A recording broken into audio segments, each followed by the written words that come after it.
We're trying to do this paradigm shift from pounds and inches to, really just appreciate where you catch the fish. Be proactive and learn as much as we can about this fish before they're gone.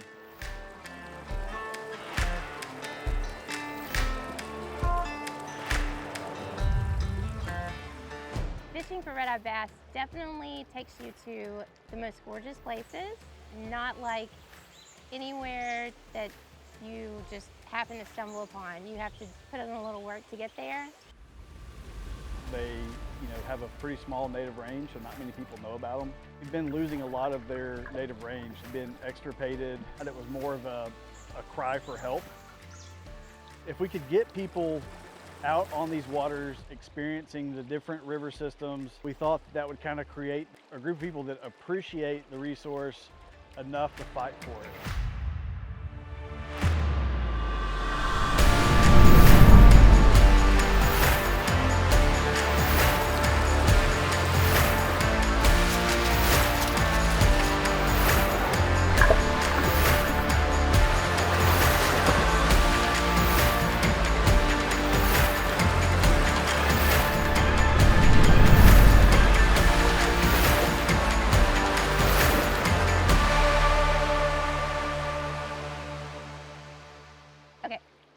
My name is Meeks, and I'm originally from Jasper, Alabama. I am a block print artist. I work with local river keepers and do things to help them raise awareness, and also work on fish prints, floral prints, just kind of all kinds of stuff. I got this message one day through Etsy, and it was like, hey, I really like what you're doing with the red-eye bass. I would like for you to do a specific species for me. I was like, okay, how hard can this be?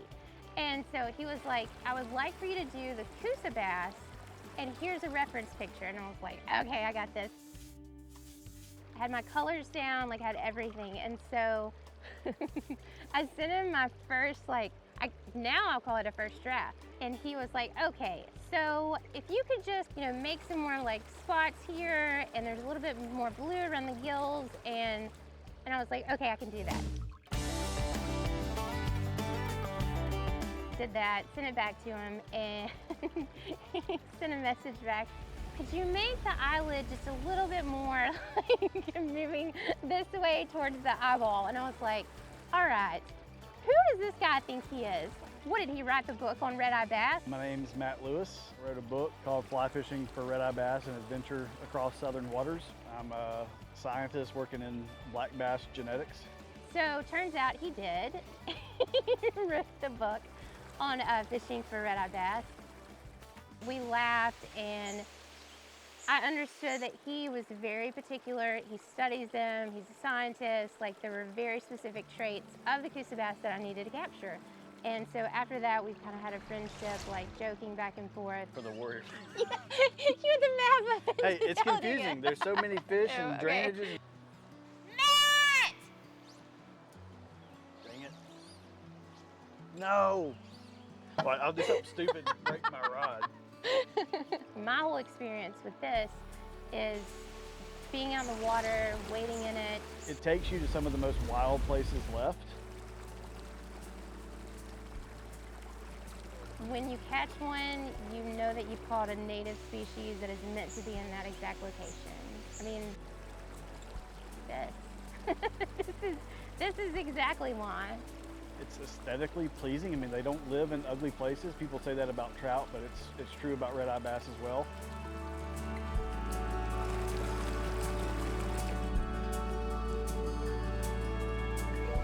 But we always joke around that brook trout are kind of like sipping Merlot and listening to Mozart, whereas red-eye bass are like chugging a Budweiser and listening to Leonard Skinner. You're fighting moccasins, going off a rope swing in your jean short and into a swimming hole.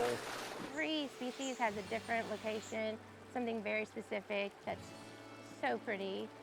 To see a fish that is that beautiful, that colorful, just completely annihilate this massive popper that lands in a waterfall plunge, it doesn't compare to trout fishing at all. It's just so much better.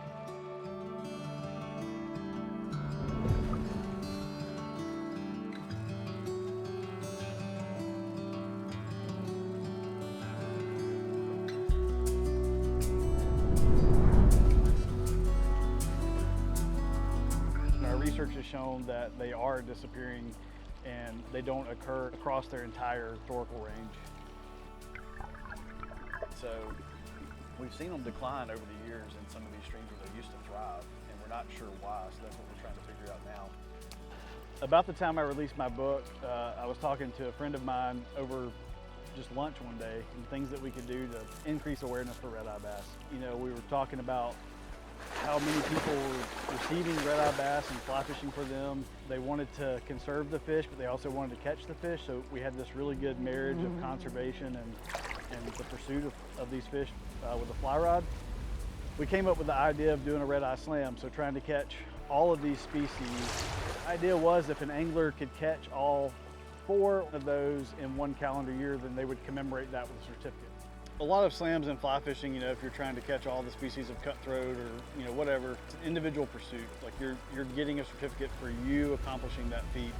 Whereas, you know, this, you can do this together, and it's something you can team up with a buddy, and, you know, it's different than the other slams that are out there. We are essentially building our base of supporters for conservation and understanding the biodiversity that exists in the Southeast and how to be better stewards of that.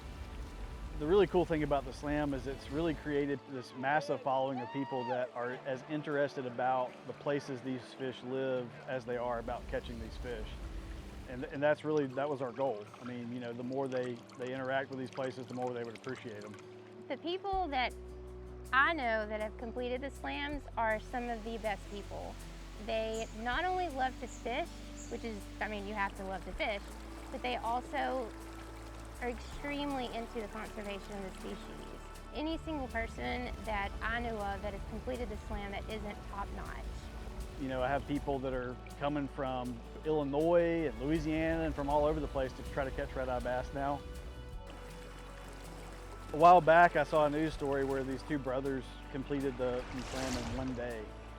So that's all 4 species of red-eye bass in Alabama caught in dawn to dusk, which is a pretty neat feat because logistically that's just challenging with the travel time needed to get to each of those river systems. Slam is extremely difficult because you're going to lots of different locations, the Tallapoosa, the Coosa, the Cahaba, and the Warrior, and you kind of check those off your list. You've completed it. You've been to 4 different locations, 4 beautiful places. You like almost ninja your way into these locations.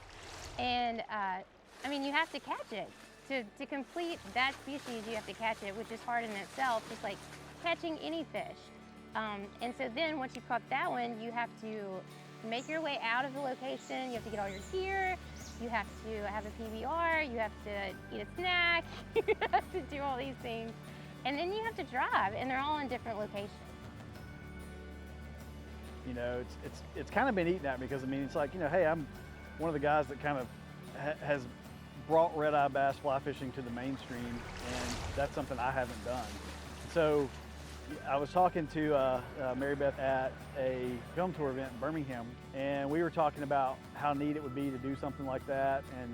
And Mary Beth has been instrumental in this whole movement because she's been doing prints of different red-eye bass so that people can commemorate their catches. So we decided we're going to attempt the slam in one day.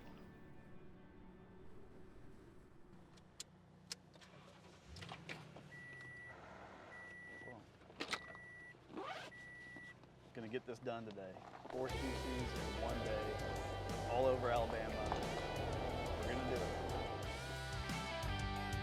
This is our first stop on trying to complete the red-eye bass slam in a day. And so we're gonna try to catch our Cahaba bass or red-eye bass from the Cahaba drainage. And hopefully get this one knocked out and then move on to the next spot. I mean, where we're fishing now in the Cahaba River drainage, it's so close to Birmingham and so affected by Birmingham. So you've got that urbanization that causes erosion. You know, rainwater just runs right off, takes all that sediment in it into the creek, and it covers up those shoals and those rocky areas where these fish like to spawn. And they're just such a habitat specialist that they need a certain habitat to really thrive.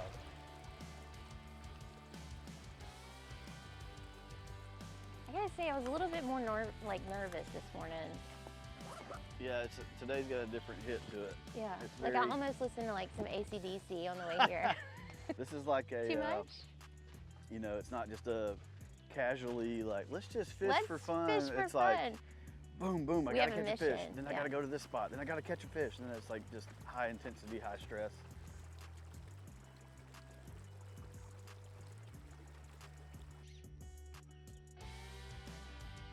Oh, I see some more. Oh! Oh my gosh! Oh my gosh! Oh my gosh! No!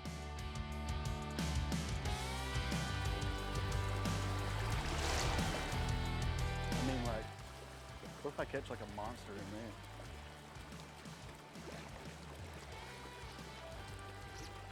Oh, yep, that's a Cahaba bass. Well, like all red-eye bass, they have this blue crescent on the back half of the eye. They've got these white edges on the upper and lower margins of the tail fin. And they have these vertical blotches that don't touch as it goes toward the tail. And these anterior blotches are typically a little bit longer than they are in other red-eye bass species. So it's nice to celebrate that. First fish of the day, got the skunk off. Now we got to move on and see what's next. For the Coosa bass, we're going to target some public land in northeast Alabama that, I mean, the mountains up there are incredible for Alabama. It's the highest point in Alabama up there, and a lot of those mountain streams that come off that mountain. Foothills of the Appalachians. Foothills of the Appalachians, they stay, cool year round. The streams are nice and rocky. They're clear, they're clean. We're pressed for time, so we need to, So we've got one down. 3 more to Ready go.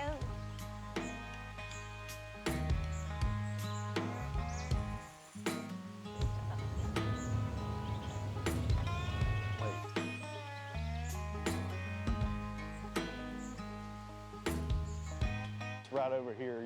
It just loops down. Here we go, here we go.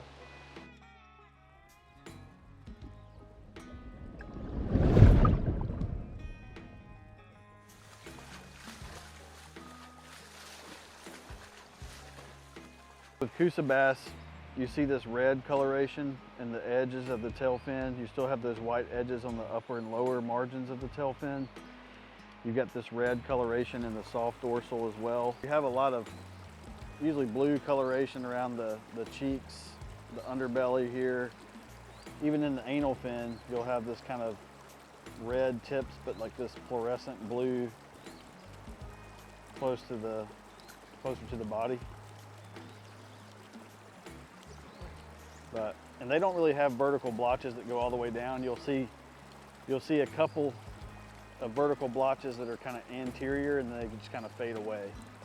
But they have these just quadrate markings all along the back, kind of leopard print.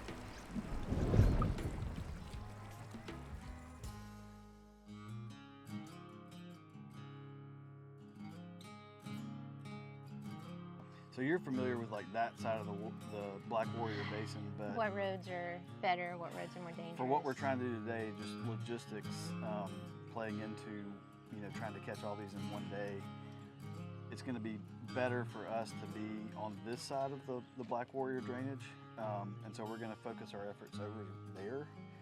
It's about as good as we can get. That also takes into account the logistics and the need to be able to hit a spot quick and then move to the next spot. So.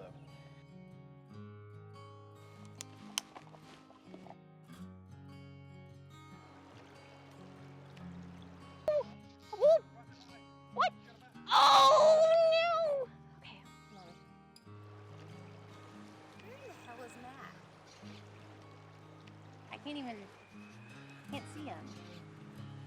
Did he say that we're going this way?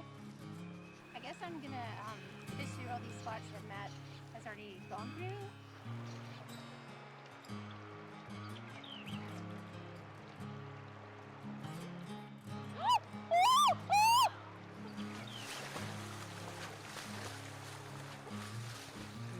That is amazing.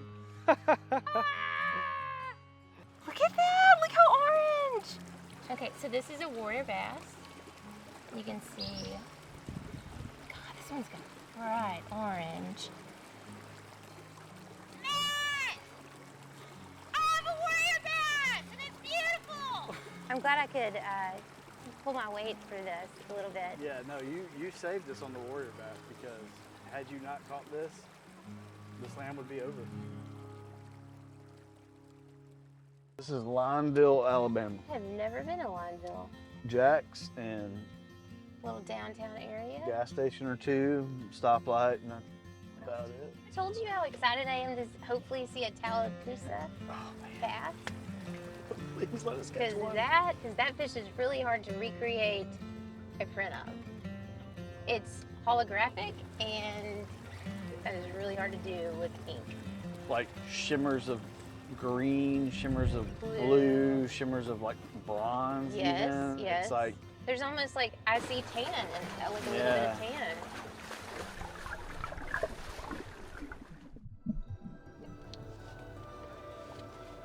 And typical Alabama weather's like, you know what, this last species, we're gonna make it hot as hell. yep. So I usually park on the other side above the bridge.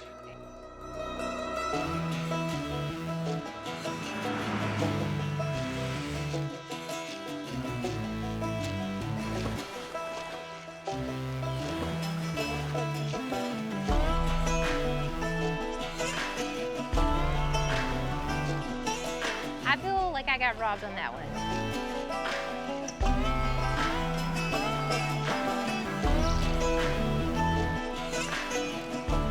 Freaking bluegill, are you kidding me? Stress,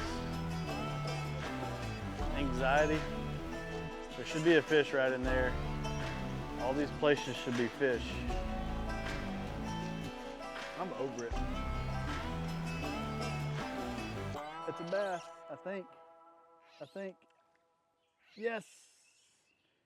No, it's a bluegill. And sometimes for me, like I've said before, it's more about where I catch the fish, how I catch the fish.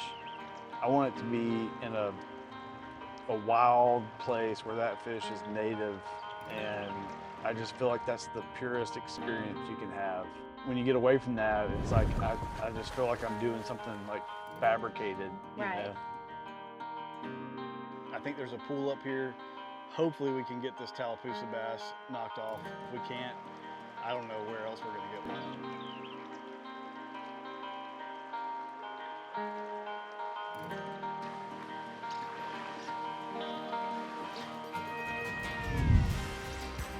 That's a Tallapoosa bass.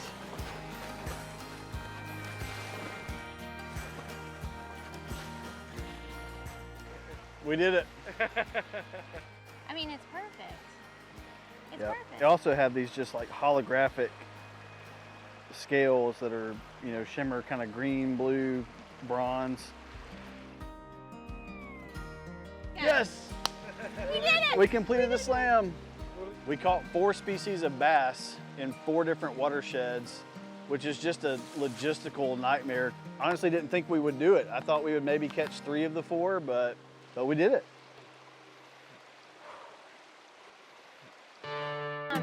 That fish has no idea how important that was. It has no to clue. our day. It has no Because clue. If it weren't for that fish, we would be I would buy that fish dinner if I could, you know? Like, I mean, whatever it wanted. We're always waiting on the camera guy.